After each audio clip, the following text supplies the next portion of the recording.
Tu t'es déjà réveillé un matin avec cette impression étrange que quelque chose ne tourne pas rond? Que malgré tous tes efforts, malgré les réussites apparentes, quelque chose en toi reste vide, instable, fatigué. Tu te lèves, tu scrolles sur ton téléphone. Tu vois les autres réussir, rire, s'aimer. Et au fond de toi, tu ressens cette petite voix. Pourquoi est-ce que je cours? Pourquoi est-ce que tout semble m'échapper? Tu n'es pas seul. Des milliers de personnes vivent ce même vertige silencieux chaque jour. Mais écoute-moi bien. Cette agitation, cette peur du jugement, cette obsession du futur, tout ça, tu peux t'en libérer. Pas en fuyant le monde, pas en devenant insensible, mais en redevenant maître de toi-même. Aujourd'hui, je vais te parler d'un art oublié, d'une philosophie vieille de plus de 2000 ans, mais plus nécessaire que jamais, le stoïcisme. Et crois-moi, ce n'est pas une leçon de morale. C'est une révolution intérieure.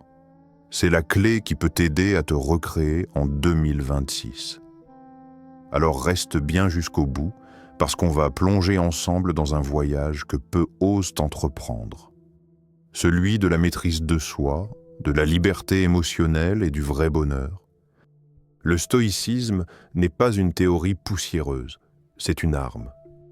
Une philosophie forgée dans la douleur, la perte et la grandeur.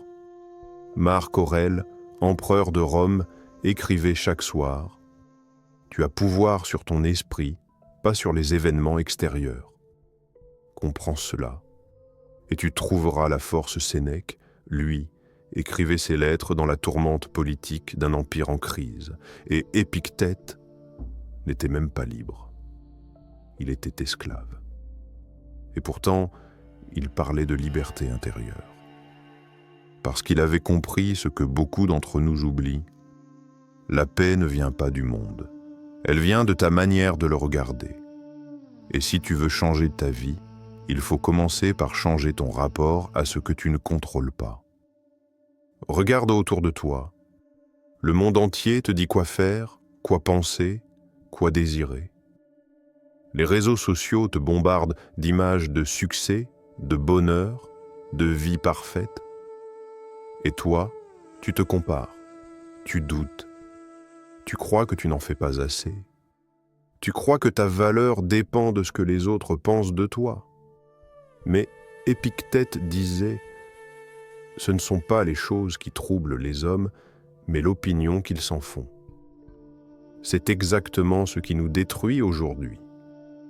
Pas les événements, pas la société, pas les échecs, mais l'histoire que tu te racontes à leur sujet. Le stoïcien, lui, fait un tri.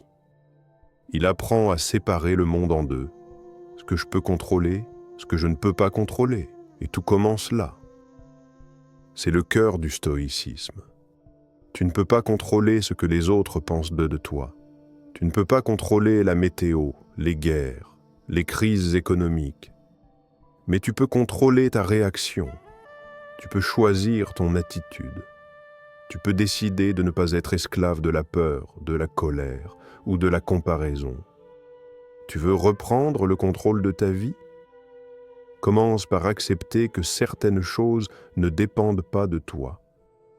Parce que le vrai pouvoir, c'est de choisir ta réponse à ce que la vie t'envoie. Et si tu penses que c'est impossible, souviens-toi d'Épictète. Il n'avait rien, mais il possédait tout, parce qu'il possédait sa paix intérieure. Tu crois que le calme, c'est être passif? Non. Dans un monde bruyant, le calme est un acte de rébellion. Chaque fois que tu choisis le silence intérieur face au chaos, tu redeviens souverain. Chaque fois que tu choisis de ne pas répondre à la provocation, tu gagnes. Chaque fois que tu choisis la paix plutôt que la panique, tu montres que tu n'es plus une victime du monde, mais un élève de la sagesse. Marc Aurèle, empereur d'un empire en feu, écrivait « Les choses extérieures ne touchent pas l'âme, ce sont nos jugements qui la troublent. Imagine ce niveau de maîtrise. Gouverner des millions d'hommes, faire face à des trahisons, à la mort, à la guerre, et rester calme. Tu veux un exemple moderne?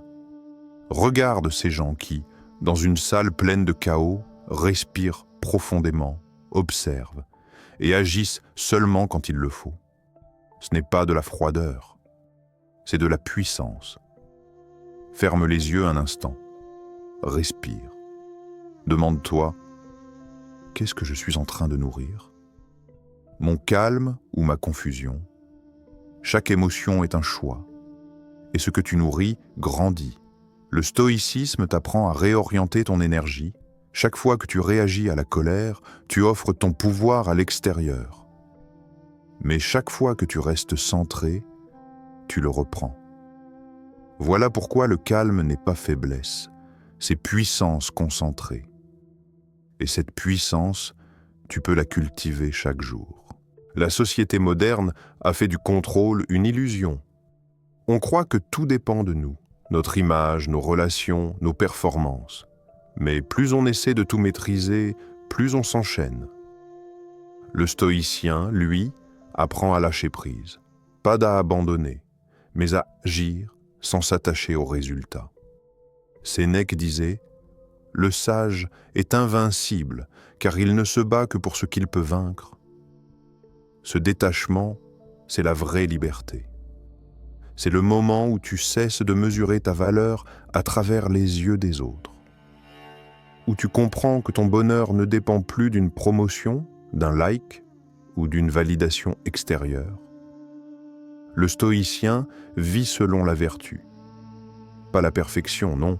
La vertu, c'est la cohérence entre ce que tu dis, ce que tu penses et ce que tu fais.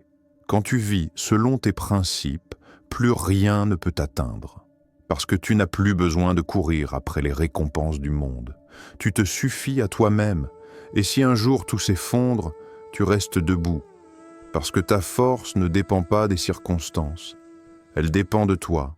Le stoïcisme n'est pas qu'une idée, c'est un entraînement, une discipline quotidienne, un art de vivre. Voici quelques pratiques pour ancrer le stoïcisme dans ta vie. Le matin, la visualisation négative. Avant de commencer ta journée, imagine ce qui pourrait mal se passer, non pas pour te décourager, mais pour te préparer. C'est ce que les stoïciens appelaient la premeditatio malorum. Quand tu t'attends à la difficulté, elle ne te surprend plus. Pendant la journée, la pause stoïcienne. Quand quelque chose t'énerve, respire et demande-toi « Est-ce sous mon contrôle ? Si oui, agis. Sinon, accepte. » Le soir, le journal stoïcien. Avant de dormir, écris 3 choses. Ce que tu as bien fait, ce que tu peux améliorer et ce que tu choisis de laisser aller. Ces rituels simples te ramènent dans le présent, là où la vie se joue réellement. Le stoïcisme, ce n'est pas seulement une façon de gérer la douleur, c'est une façon de renaître. Le stoïcien moderne n'est pas un moine isolé, c'est une personne engagée, vivante, mais libre intérieurement. Il avance avec calme au milieu du bruit, il agit sans peur du jugement, il aime sans dépendre, il rêve sans s'attacher aux résultats. Marc Aurèle disait « Ce qui trouble l'homme, c'est la peur de perdre ce qu'il n'a jamais possédé. » Quand tu comprends cela, tu cesses de courir. Tu commences à vivre. Recréer ta vie, c'est ça. C'est choisir la sérénité au lieu de la tension. C'est agir selon tes valeurs. C'est laisser tomber ce masque que le monde t'a imposé.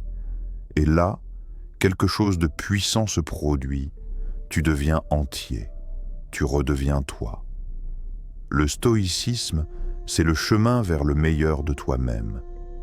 Pas un idéal inaccessible, mais une direction. Tu n'as pas besoin d'être parfait.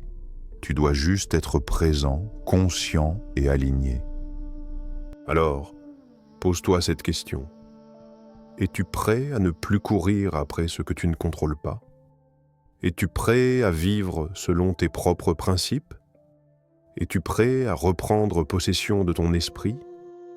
Parce que c'est là, à ce moment précis, que ta transformation commence. Le stoïcisme n'est pas un refuge, c'est une forge, c'est le feu qui te purifie, c'est la discipline qui te rend libre. Et souviens-toi, tu ne choisis pas ce qui t'arrive, mais tu choisis comment tu y réponds, et c'est là que réside ton vrai pouvoir. Respire, reprends ton centre et avance. Parce qu'en 2026, tu ne vas pas seulement survivre, tu vas te recréer. Si ce message t'a parlé, ne le garde pas pour toi. Partage-le à quelqu'un qui en a besoin aujourd'hui. Et surtout, engage-toi.